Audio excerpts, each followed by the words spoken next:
Apple AirPods Pro second generation with type C port. এই জিনিসের রিভিউর জন্য আপনারা অনেকে রিকোয়েস্ট করছিলেন, তবে অরিজিনালটার জন্য না, বলছিলেন ভাই এটার ক্লোনের রিভিউ দেন। তো ফাইনালি আমাদের হাতে এই জিনিসটা চলে আসছে এবং গত প্রায় 15 দিন যাবত মোটামুটি আমরা এটা ইউজ করে দেখলাম প্রিভিয়াস জেনারেশন থেকে কতটুকু ইম্প্রুভমেন্ট থাকছে, এবং অবশ্যই নতুন দেখছি টাইপ সি পোর্ট হিসেবে আমরা পেয়েছি অবশ্যই বার্সটি, আর এটাকে চার্জ করার জন্য কেবল রয়েছে। তবে এবারে আমরা দেখছি type C to C cable রয়েছে, এটাকে হুক করা যাবে এবং সেখানেও সুন্দর একটা যে রশির মতো কি বলে এটাকে, এই জিনিসটা আছে আর কি ফিতা, তো এটা দিয়ে আপনি চাইলে এটাকেও হুক করে রাখতে পারবেন। ইউজার ম্যানুয়াল গাইড টাইড রয়েছে আর কি, যা যা থাকে মোটামুটি সবকিছুই ছিল।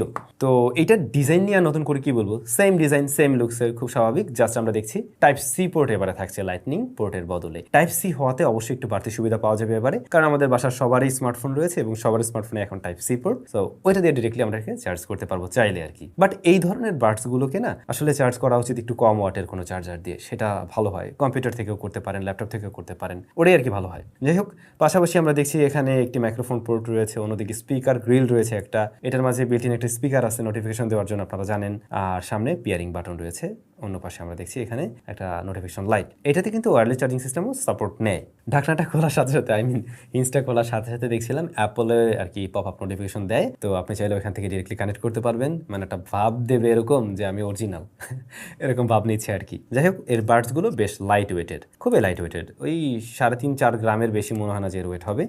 আর হিংস মেকানিজমটা কিন্তু বেশ সুন্দর একটা ফিল দেয়। আমার মনে হয় না এই জিনিস মানে অরিজিনালটা যারা হাতে না নিছেন তারা এটা ধরে বলতে পারবেন এটা কপি। দেখতে হুবহু সেম, অরিজিনালটা হাতে নিলে, দুই হাতে দুইটা নিলে একটু তফাৎ বোঝা যায়, বাট খুব একটা মানে দুই টাইমে দিলে মনে হয় না যে খুব সহজে কেউ ধরতে পারবে, এই হচ্ছে অবস্থা আর কি। তো গ্লোসি ফিনিশ হওয়াতে আমাদের কাছে গত 15 দিন থাকাতে দেখলাম যে মোটামুটি ভালো রকমেরই স্ক্র্যাচ বসছে। একটা কেস ব্যবহার করতে পারেন, এগুলোর তো খুব সুন্দর সুন্দর কিউট কিউট কেস পাওয়া যায়, ওগুলো ইউজ করতে পারেন। এইটাতে কিন্তু এএনসিও আছে, 2150 টাকার জিনিসেও আজকাল এএনসি থাকে, বাহ। তো এইটা দেখলাম 28 ডিবির মতো নয়েজ কাট করতে পারে, মানে যতটুকু রিডিউস করে দাম অনুযায়ী খারাপ বলা যাচ্ছে না এখানে আর কি। আর এটার মাঝে কিন্তু ড্রাইভার হিসেবে থাকছে 10 মিলিমিটারের ড্রাইভার। এইটা মূলত সাউন্ড প্রায়োরিটি দেওয়া হয়েছে বেজের দিকে আর কি। হ্যাঁ, যারা বুম বুম বেজ লাভার আছেন না, কিছু একদম ধুম ধামাকা সারাক্ষণ কানের মধ্যে বাজতে থাকবে, তাদের ভালো লাগবে ভাই। বাট এটাতে লোয়ার ফ্রিকোয়েন্সির সাউন্ডগুলো কম দিচ্ছিল। বেসটা ঠিকই বেশি দেয়, বাট লোয়ার ফ্রিকোয়েন্সির অনেক সাউন্ডই আমার কাছে একটু কম মনে হয়েছে। বেজ লাভারদের পছন্দ হবে, বাট যারা ব্যালেন্স টাইপের সাউন্ড পছন্দ করেন তাদের কাছে হয়তো বিষয়টা ভালো নাও লাগতে পারে। ট্রাভেল সেকশনটাতে আরেকটু উন্নতির প্রয়োজন ছিল আর কি এই বার্সে। ভলিউম লেভেল যথেষ্টই, ফুল ভলিউমে যাওয়ার কোনো প্রয়োজন পড়ে না, 90% পর্যন্তই মোর দেন এনাফ আমার মনে হয়। আর 80 to 90-এর মধ্যে আসলে ভালো সাউন্ড পাওয়া যায় এর থেকে। টাচ সেন্সিটিভ এরিয়া থাকছে, আপনি চাইলে প্লে পজ নেক্সট এখান থেকে করতে পারবেন, সোয়াইপ করে আসলে ভলিউম লেভেলকে কন্ট্রোলে নেওয়া যাবে।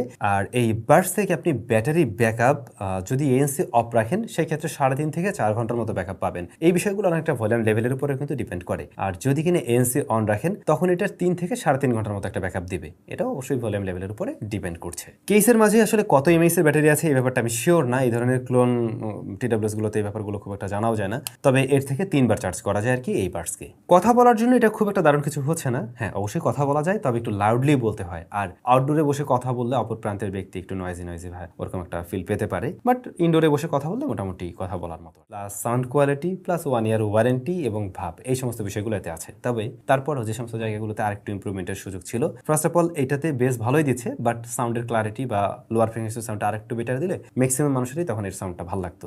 আর ব্যাটারি ব্যাকআপটা আরেকটু বেটার হলে সবার জন্য সুবিধা হতো। তবে দিন শেষে যে জিনিস আসলে দাম তো কম, মানে এটা কেনার মেইন রিজন আমি দেখতে পাই যে এটার একটা ভাব নেওয়ার মতো জিনিস, সুন্দর দেখতে, প্লাস অনেকেই বুঝবে না এটা আসলে অরিজিনাল না, এটার কেনার মতো জায়গা। আপনাদের কাছে কেমন লাগছে এই জিনিস অবশ্যই কমেন্ট করে জানাবেন। আর নেক্সট আমরা কোন গ্যাজেট নিয়ে ভিডিও দেবো সেটাও কমেন্ট করে জানাতে পারেন।